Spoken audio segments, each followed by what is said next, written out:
Who will you be in 20 years' time? Take a moment, maybe close your eyes, and really picture yourself in 2043. I bet not many of you think you'll be a very different person. You'll have different interests, opinions, even values. But now think of yourself 20 years ago, 10 even. Are you really that same person today? I bet even fewer of you thought at how changes in society might impact who you'll be. 20 years ago, less than half of us had an internet connection, and we were still 4 years away from the first smartphone. Would you really say those things haven't changed you at all? Today we'll see how the pace of change in the world is changing rapidly, and that we all need to keep up, or we risk being left behind. I'll argue that adapting to this rapidly evolving world doesn't have to mean changing who we are. And I'll share 3 ways we can all develop this authentic adaptability. You can be authentic and keep up. To see how the pace of change in the world is increasing rapidly, let's take a whistle-stop tour through all of human history, using transformative technologies to highlight the level of change in society. Hold on tight. Now, in hunter-gatherer times, society didn't really change all that much. Now, around 80,500 BC, clay pottery was invented, which must have seemed kind of crazy at the time. Historians would say 10,000 BC felt pretty similar to 200,000 BC. Then a gradual shift to agrarian societies, and here we get the wheel. A huge day, but those 7,000 years rolled on kind of slowly. Over the next 3,500 years, civilizations emerge. Over the next 1,500, we ask what the Romans ever did for us. And that it was, frankly, a lot. We then have the Middle Ages, where you might think things slowed, but here we get the printing press, arguably the most important invention of all time. Then the Renaissance, with the telescope, the telegraph.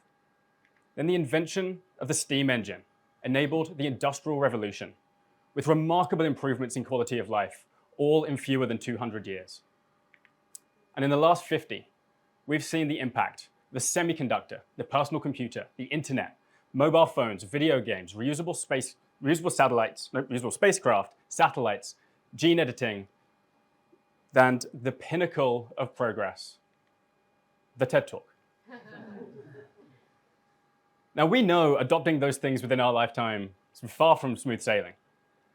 With the turbulence of adopting a new technology and the uncertainty over whether they will cause great good or great harm can be frightening. And as we look forward to the next 20 years, this change is only going to happen faster. In this period, experts anticipate significant improvements in self-driving cars, brain-computer interfaces, genetic engineering, quantum computing, nanotechnology, abundant renewable energy, and artificial intelligence. The future is about to get really weird. Now, some of you might hear that and think, how could I possibly keep up? Maybe some of you have already felt left behind. In my research into the impact of AI on society, I'm exposed to the scariest things. Like how AI only needs 3 seconds of your voice to clone it. Or how it can guess your password just by hearing you type it. Or seeing the power light flicker on your laptop when you do. The people in these stories are young, smart, tech savvy. If it can happen to them, it can happen to you. It seems it's no longer good enough to just adopt new technologies. We're being forced to adapt, just to coexist with them. Take my grandma, for example. Now, she has more than adopted the smartphone. In fact, we are frequently telling her off for checking her messages at the dinner table. She is struggling to adapt to the world of the smartphone. She grew up a trusting person, fostered by close, trusting communities. She's not in that world anymore. She's increasingly targeted by scammers impersonating bank managers, police officers even. She's clinging on to this identity of being a trusting person and putting herself at grave risk in doing so. Me? I've always been a techno-optimist. Yet more than once, I've considered getting away from it all, living off the grid, driven by this fear that the world will make me interpret every new technology not as an opportunity, but as a threat. Make me be someone I'm not. But as you can see, I'm still here. I realized that if I'm to stay engaged, the world's not going to stop changing. That I'd need to look inward and ask, is there a way I can continuously adapt while staying true to who I am? Well, what does it mean to be authentic? The definition I prefer is being true to your personality, values, and spirit, regardless of the pressure that you're under to act otherwise. Now, some of you might hear that and think, well, yeah, this rapidly changing world is putting too much pressure on me to stay true to those things. Maybe you can hear the voice of someone you know to be stuck in their ways saying, oh, you've changed, or you're not being yourself. Maybe you're resigned to thinking that authenticity and adaptability are opposites. I've come to disagree. It all comes down to how you view yourself. The reflection exercise we started with, psychologist Dan Gilbert calls the end of history illusion. We all recognize how our personality and values have changed from the past, and yet think they somehow won't in the future. In Gilbert's terms, we are works in progress claiming to be finished. See, you are in control of your identity. You can choose to say that your personality, values, and spirit can evolve as you grow and learn. This doesn't mean conceding all your values or holding nothing to be important. Rather, not letting perceived threats get in the way of experiencing new things. Adaptability, the ability to adjust to changing circumstances, is a learnable skill.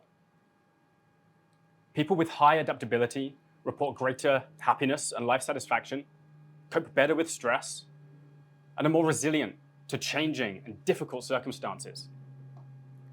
Rather than feeling inauthentic in being flexible to this ever-changing world, you can authentically say that you are an adaptable person and that you still will be in 20 years' time. This authentic adaptability is so vital to being engaged. And I believe that will allow us to help shape the world to be, well, a little less exhausting. In particular, I think we all need to be authentically engaged if we are to develop artificial intelligence for the good of humanity. A technology that could transform society and grant unforeseen power to those that control it should be governed democratically, not by a handful of billionaires in Silicon Valley. If you don't engage, you surrender your ability to help steer society to those wealthy technologists that do. And you might not like the direction they choose. For example, we currently have the resources to end world hunger. If only we collectively agreed to do so.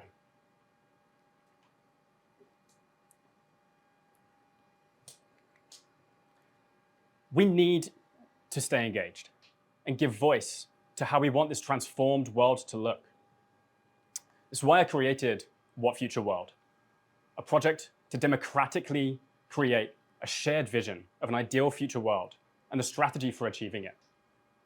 Now, it's impossible to predict the future, but whether we cure cancer, achieve clean energy abundance, or have robots tending to our every need, the simple act of co-creating a positive vision can give us the hope and the mental energy we need to stay engaged. Together, we can navigate this period of profound uncertainty and change. So how do we develop this authentic adaptability that is so vital to us staying engaged? I promise you 3 ways. 1. Be proactive. Follow technology news or stay in touch with friends or relatives who do, so that transformative technologies aren't such a shock when they reach mass adoption.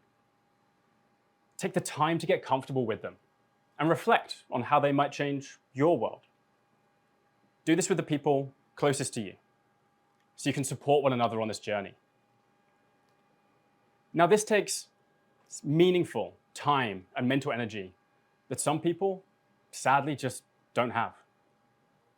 If you're working 3 jobs to make ends meet, where is the time to reflect on whether a personal AI assistant might make your life any easier?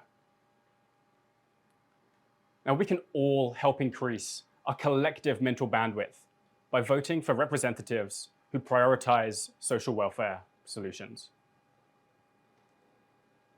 History tells us that increased job automation, this time from AI, will lead to ever greater concentration of income and wealth. We need to have higher taxation and redistribution if we're all to share in the benefits of these incredible technologies. 2, be you. Monitor your use of filters and resist the pressure to project your perfect self. Capitalism preys on these fears, generates anxiety, and sells us things to make us feel better. I urge you all to reclaim the joy of authenticity. You are all beautiful enough as you are. Don't let the world tell you you need a filter to show up. And educate the children in your life on this too.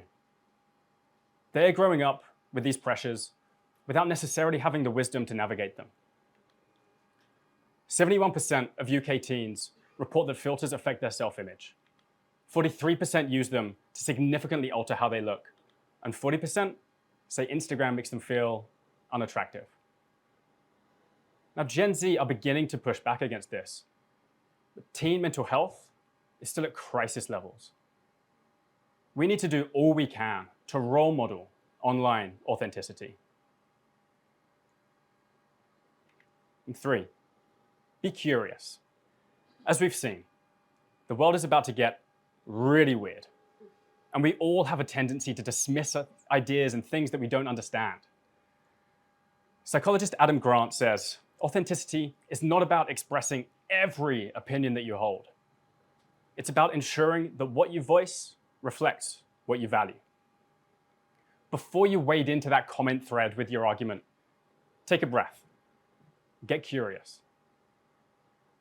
As technology presents us ever more confusing and polarizing ideas, let's use our limited, precious mental bandwidth to learn, not judge, and to help those that we observe being paralyzed by their own fear of inauthenticity. Another way of framing that: keep your identity small. Writer Connor Barnes says, the phrase, "I'm not the kind of person who does things like that," it's not an explanation, it's a trap. It stops nerds from working out and men from dancing. Don't ever think of yourself as the kind of person that can't keep up with technology. Be the kind of person that tries, even if it's really hard sometimes. Because it will be really hard. The world is changing rapidly, but it may never be this slow again. The world getting weird is a really scary thought, but engaged authentically, it is so exciting that we get to shape it. So, who will you be in 20 years' time?